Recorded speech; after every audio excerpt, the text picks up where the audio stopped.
অসমৰ গামোচাখন আৰু অসমৰ বিহু ষ্টেপ লাগিব মোৰ পৰা দাবী আছিলে সেইটো আপুনি ধুনীয়াকৈ মূৰত আপুনি গামোচা এখন মাৰি পেলাই আপুনি ডান্স কৰিছে গতিকে কোনোবাখিনিত নহয় কোনোবাখিনিত সেই তেলেগু চলচ্চিত্ৰৰ জগতত অসমৰ সংস্কৃতি প্ৰতিষ্ঠা কৰা এটা ইচ্ছা এটা মনত কোনোবাখিনিত আছে নেকি মানে যেতিয়া গানটোৰ শ্বুটিং চলি আছিল কোৰিঅগ্ৰাফাৰ কৈ কিনে মই ৰিকুৱেষ্ট কৰিলোঁ যে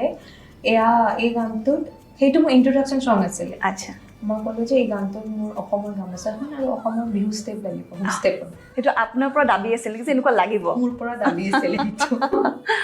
তাৰপিছত তেওঁ অকণমান চিন্তা চৰ্চা কৰিলে প্ৰথমতে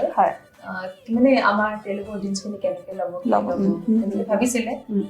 তাৰপিছত তেওঁ মান্তি গ'ল তেওঁ খুব ভাল আছিলে